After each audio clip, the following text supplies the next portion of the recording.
Okay, we're going to talk about the scene tree within Vizrt Artist 5, and that means that's this window here in the upper left quadrant here. It's labeled scene tree, and the new scene tree in Vizrt Artist 5 has been streamlined for better workflows. It offers a new way of adding properties to containers as well as navigating through the scene tree as well. So there's a few improvements or differences from the classic view. To make this the most easiest, what we're going to do is I'm just going to open up a scene so that we have many layers within our scene tree. And you can see that I came into my asset view, I clicked on the S tab, I double clicked the scene, and within our upper left window here or scene tree, it gives us all of these containers. And that's what makes up the scene tree, are these basically containers of the scene here. And we cover a completely different video about what each one of these things in the containers does. For now, we're just talking about the scene tree. So as we come into our scene tree, basically you can think of this as your layers within Photoshop and or After Effects or a similar program like that.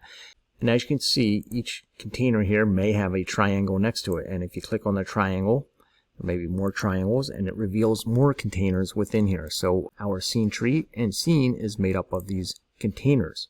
And as you can see, as I come down and click on each one, that it highlights each one. First, if we wanted to highlight multiple containers, you just hold down your Control and click, or you could hold down the Shift and that will highlight many of them.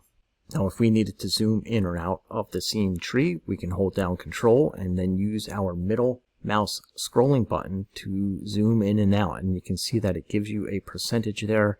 So we can go all the way down to the smallest at 40%, and then we can go all the way up to 160%. What's more, within the scene tree, the containers actually give you a color, so you can change the color of these containers to help you visualize as well. So the scene tree contains several functions, and we have toolbar running along the top here, and the first one expands the whole scene. So if we click on it, it's going to open up every container and every triangle within the container and exposes the whole scene tree here of all the containers within it. And again, if you wanted to zoom out, you can hold down Control and use your middle mouse button, and now you can see all of the containers within the scene tree. It just keeps going down here. If we want to collapse it, we can hit this little minus button, and that will contract the whole scene. The next bar up here, it says compile and run all scripts. So if you have a script in your scene, you can compile and run it here. And the nice thing is that when you roll your mouse over here, it's going to tell you what each thing is. So the next one here is stop all scripts. So if you have a script running within your scene, you can stop it here. The next one here is called group. So the way this works is that we could come down here and highlight all of our containers by using Control or Shift and clicking, and then we can come up and use this group, and what it's going to do is group all of those containers that I have highlighted. So it threw those containers into a topmost group. Group is a way to group your containers. Now there's a group and then there's an ungroup right next to it. So as long as I have that topmost group highlighted, I can hit ungroup and it takes all of those subcontainers out of that group. And at any time, if I wanted to get rid of a container, I could just click on it, slide that to the trash can. Next one here is merge with action and events. And if you watched our 3D geometries, you know what this one is about. But essentially what this means is that we could take our scene here, we'll highlight all of our containers, we'll group it into a main group, and then what we would do is use this merge with actions and events to make that one container. And then we could save this within our G tab. So we could slide it into our Geometries tab. We could give it a name. You can hit OK. And then up here in the scene tree, since everything is merged down into one group, if we wanted to ungroup it, we could just come up here into the scene tree toolbar and say split.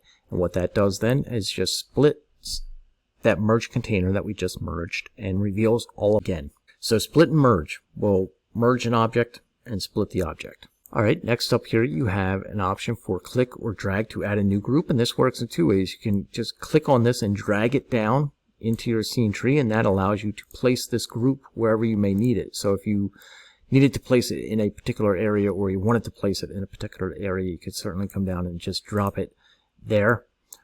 However, you could just click on it once and it's going to add a group to the topmost of the scene tree there. So that's how you can add a group to it. The next button here is refresh, and this will rebuild the scene tree. Now, a big improvement has been the search. So if we come in here and type anything that we want within the scene tree, you can see that it will search for a container with that name and then highlight that particular container.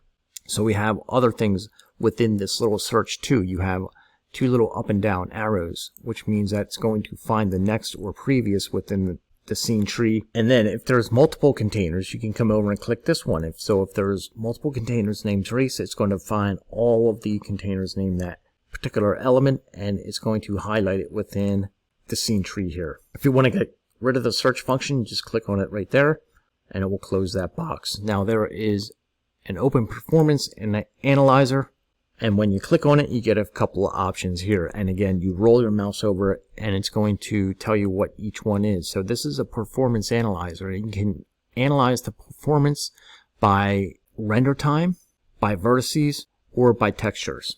So you can find the largest and smallest containers which contain the biggest performance issues and navigate through the scene here and try to address the issues if you need to. Along the bottom of the scene tree, we have our undo. So at any time you want to undo what you just did, you can click the undo button, and then there's a redo next to it. Now next to that is a save button. So this is going to save the scene.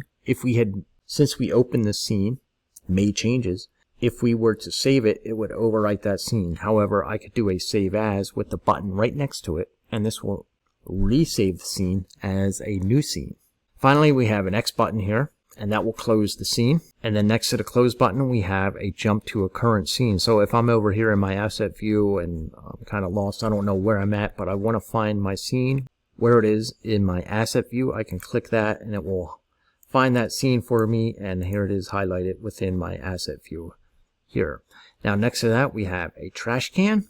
So at any time you can take anything from the scene tree, just click on it, click that, and drag it to the trash can, and it will be gone. When you right click within your containers here, you'll get a couple of options, and these are pretty universal. You'll get an option to rename the container. If you just want to rename it, you can just click on there, give it a new name. If you right click again, we can delete container group.